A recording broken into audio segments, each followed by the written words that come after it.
आनंद classes में आपका फिर से स्वागत है। एक कहावत है कि मंजिल मिलेगी भटककर ही सही, मंजिल मिलेगी भटककर ही सही, गुमराह तो वो लोग हैं जो घर से निकले ही नहीं। तो जो घर में है वैसे विद्यार्थी घर से बाहर निकले और निकल के आर्ट्स के प्रति जो लोगों की मानसिकता है कि हम कमजोर हैं, जीवन में कुछ कर नहीं सकते हैं, तो एक बात हमेशा याद रखिए, जिनसे उम्मीद करेंगे वहां से नाउम्मीदी मिलेंगी और जिनसे उम्मीद नहीं करेंगे वही आपके जीवन में बहुत कुछ दे करके चला जाएगा। ये हमेशा ध्यान रखिए। अब थोड़ा सा हम लोग ध्यान देते हैं इंडस वैली सिविलाइजेशन यानी सिंधु घाटी सभ्यता। जैसे सब लोगों को पता है कि जब इंसान मर जाता है तो ही पोस्टमार्टम हुआ करता है, जिंदा में किसी की पोस्टमार्टम हुआ नहीं करती है। उसी प्रकार से जो हमारा सिंधु घाटी सभ्यता है और यह सभ्यता यानी ध्वस्त हो गई, ध्वस्त होने के बाद ये सभ्यता की जब खोज किया गया तो ऐसा पता चला कि यह सभ्यता हमारा त्रिभुज के आकार का था और त्रिभुज के आकार वाला जिसका नाम था सिंधु घाटी सभ्यता, इसका क्षेत्रफल था 12,99,600 वर्ग किलोमीटर एरिया में फैला अपना सिंधु घाटी सभ्यता। अब कहता क्या है कि सिंधु घाटी सभ्यता में यानी 2000 से भी ज्यादा टिनटिनिया का पता चला, स्थल का पता चला, लेकिन सब लोगों को पता है कि नाम उन्हीं की होती है जिनमें कुछ बातें होती हैं, बात उनकी नहीं होती जिनमें कुछ बात नहीं होती। यानी सिंधु घाटी सभ्यता में तो बहुत मिल गया, 2000 से भी ज्यादा स्थल, लेकिन इतिहासकारों ने मात्र आधे दर्जन को ही समुन्नत नगर यानी अच्छा नगर का दर्जा दिया गया। किसको दिया गया? सिंधु घाटी सभ्यता में। अब थोड़ा सा देखने की बात है कि जो 6 समुन्नत नगर हमारा मिला, कहां पर मिला बउआ? कहां पर मिला? सिंधु घाटी सभ्यता में मिला। अब मिला क्या भाई? तो सबसे पहले हम लोग देखेंगे हड़प्पा, यानी सिंधु घाटी सभ्यता में सबसे पहले हड़प्पा नामक स्थल की खुदाई हुई। इस कारण से सिंधु घाटी सभ्यता को हड़प्पा सभ्यता भी कहा गया। कौन सा सभ्यता? हड़प्पा सभ्यता कहा गया। अब देखिए हड़प्पा सभ्यता पर पहुंचते हैं तो कहता यह है कि सबसे पहले कोई एक व्यक्ति थे जिनका नाम था जॉन मार्शल। इन्होंने रिक्वेस्ट किया, विनती किया, क्या भाई कि आप क्या करो कि हड़प्पा की खोज करो। किसने अनुरोध किया? जॉन मार्शल साहब ने कहा कि सुनिए ना, खोजिए ना, बड़ा मजा आएगा। किसको खोज करना है? हड़प्पा की खोज करना है। इन्होंने रिक्वेस्ट किया, हमने जैसे आपके जैसा कोई आदमी रहा होगा, इतिहासकार रहा होगा, एक व्यक्ति का नाम है दयाराम साहब, यानी इन्होंने क्या कर दिया, इनके रिक्वेस्ट पर हड़प्पा की खोज किया और साल था 1921। साल क्या था बाबू साहब? 1921।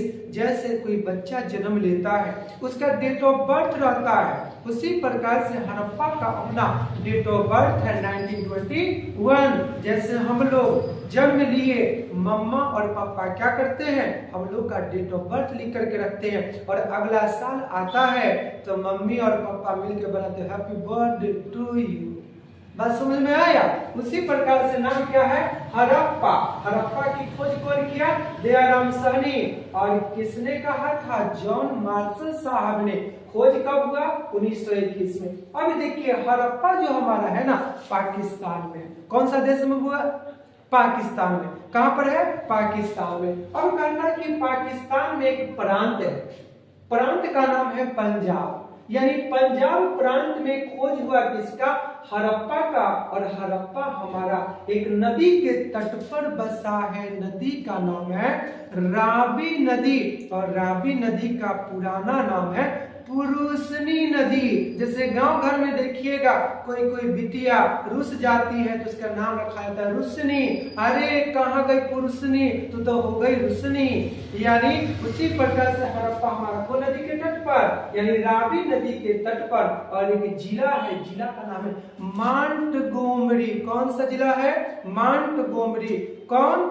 हड़प्पा। किस जिला में? मांटगोमरी जिला में।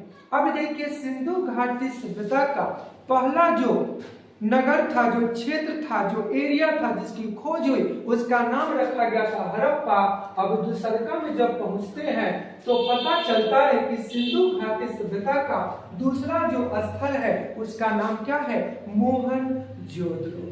नाम कितना प्यारा है, मोहनजोदड़ो। यानी मोहनजोदड़ो का अर्थ होता है मृतकों का टीला, यानी माउंट ऑफ डेथ, यानी मृतकों का टीला। इसकी भी खोज हुई।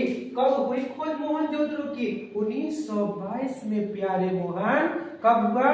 1922 में। और करने वाले व्यक्ति का नाम था रखाल दास बनर्जी। नाम क्या है? रखाल दास बनर्जी। अगर याद ना रहे तो याद कर लिए ममता बनर्जी। नाम क्या है? रखालदास बनर्जी। और मोहनजोदड़ो भी हमारा मिला कहां पर? पाकिस्तान में। और सब लोगों को पता है कि पाकिस्तान की राजधानी कहां है? इस्लामाबाद। पाकिस्तान की राजधानी इस्लामाबाद। आप तो 30 लाख विद्यार्थी भाई साहब, क्या आप लोग को पता होनी चाहिए कि पाकिस्तान के पहले प्रधानमंत्री का नाम था लियाकत अली खान। नाम क्या था? लियाकत अली खान। अब देखते हैं आगे। अब पाकिस्तान में मिला हमको कौन? मोहनजोदड़ो। किस प्रांत में मिला? सिंध प्रांत में मिलने वाला कौन है? मोहनजोदड़ो। अब कहता है क्या? जिला यानी डिस्ट्रिक्ट का नाम है लड़काना। यानी कौन मिला? मोहनजोदड़ो। किस जिला में मिला?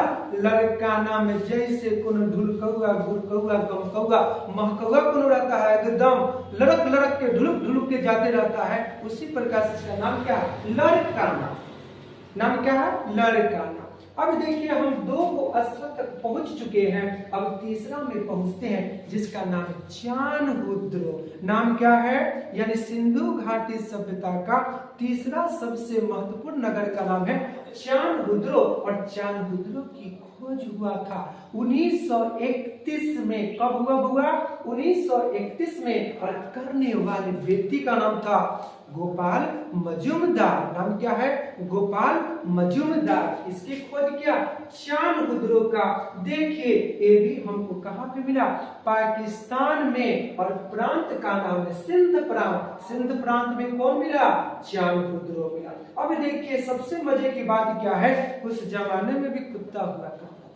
किस जमाने में? यानी सिंधु घाटी सभ्यता में चानहुद्रो में। और साथ में मौसी। मौसी मतलब बिल्ली। यानी एक कुत्ता है, बिल्ली को देखा। अब बिल्ली को जब देखा तो देखते हैं उसको एकदम खून खौल गया, एकदम रगड़ने लगा। किसको रगड़ने लगा? यानी कुत्ता रगड़ रहा है किसको? बिलाई को। अब बिलाई एकदम हताशल पियासल जान प्राण लेकर कहीं ना कुछ मिला, पपीतवे के पेड़ पर छप गया। कौन छप गया? यानी बिल्ली। किसके डर से? कुत्ता के डर से। किसके डर से? कुत्ता के डर से। तो दोनों जो दौड़ा ना, एक दोनों के पद चिन्ह, पद का मतलब पैर, चिन्ह का मतलब निशान। यानी कहां से मिला? चानहुद्रो से मिला। कहां से मिला? चानहुद्रो से मिला। अब देखिए अब कुत्ता बिल्ली का पीछा कर रहा है, इसका पद चिन्ह मिला। और साथ में लिपस्टिक का भी अवशेष कहां से मिला? चानहुद्रो से। यानी सब लोगों को पता होनी चाहिए सिंधु घाटी सभ्यता एक शहरी सभ्यता थी। और वहां के महिला अपने आप को ज्यादा अट्रैक्टिव बनाने के लिए अपने ओठ पर क्या लगाते थे? यानी लिपस्टिक का यूज करते थे। कहां से मिला? चानहुद्रो से। अब कहता है नंबर सिंधु घाटी सभ्यता का चौथा महत्वपूर्ण नगर लोथल है। और लोथल को बंदरगाह वाला नगर कहकर संबोधित किया गया है। किसको संबोधित किया गया है? लोथल को। और कहता है लोथल हमारा कहां पर है? गुजरात में। और किस जिला में? अहमदाबाद जिला में। कौन है? लोथल किस जिला में? अहमदाबाद जिला में। और वहां पर एक नदी है यानी भोगवा नदी। नाम क्या है? भोगवा नदी के तट पर हमारा बसा है जिसका नाम है लोथल। और लोथल की खोज 1954 से 1963 के बीच में यानी 1954 टू 1963 के बीच में एक व्यक्ति ने किया। जनाब का नाम है रंगनाथ राव। नाम क्या है जनाब? रंगनाथ राव। और कौन सा गांव है? सगरवाल नामक गांव में स्थित है जिसका नाम है लोथल। नाम क्या हुआ? लोथल। अब पहुंचते हैं हम लोग सिंधु घाटी सभ्यता का 5वां महत्वपूर्ण नगर में जिसका नाम है कालीबंगा। और कालीबंगा का शाब्दिक अर्थ होता है काले रंग की चूड़ी। नाम क्या हुआ? काले रंग की चूड़ी। किसका मीन्स हो गया? कालीबंगा का, जिसकी खोज 1952 में हुआ था। करने वाले व्यक्ति का नाम था अमलानंद घोष। नाम क्या है? अमलानंद घोष। और यह राजस्थान के हनुमानगढ़ जिला में पड़ता है। कौन पड़ता है? राजस्थान के हनुमानगढ़ जिला में पड़ता है जिसका नाम है कालीबंगा। और यहाँ पर एक नदी बहती थी जिसका नाम है सरस्वती नदी। नाम क्या है? सरस्वती नदी। और सरस्वती नदी का पुराना नाम है सुरसती। लेकिन इत्तेफाक की बात है सरस्वती नदी विलुप्त हो गई है और उसके जगह पर एक नदी बहती है जिसका नाम है घग्गर नदी। नाम क्या है बुआ? घग्गर नदी। पीछे क्या कर रहा है जनाब? मंजिल नहीं मिलेगा, भटक जाओगे। अब देखिए यहाँ पर कौन सा नदी है? घग्गर नदी। और सिंधु घाटी सभ्यता का 6ठा यानी 6 नंबर सबसे महत्वपूर्ण नगर का नाम है बनवाली। कौन वाली? बनवाली। और बनवाली की खोज हुआ था 1974 में और करने वाले व्यक्ति का नाम था रविंद्र सिंह बिष्ट साहब। नाम क्या है? रविंद्र सिंह बिष्ट साहब। और कहता क्या है कि यह बनवाली हमारा रंगोई नदी के तट पर बसा है और यह हरियाणा के फतेहाबाद जिला में स्थित है जिसका नाम है बनवाली। नाम क्या है? बनवाली। अभी हम लोगों ने थोड़ा सा जानकारी लिया सिंधु घाटी सभ्यता का। कैसी सभ्यता थी? नगरीय सभ्यता थी। सब लोगों को पता है। आशा है कि आप लोगों को थोड़ा थोड़ा गने गने समझ में जरूर आएगा। बिल्कुल आएगा। एक कहावत है, दिल लगाकर के मोहब्बत में धमाल करे। दिल लगाकर के मोहब्बत में धमाल करे।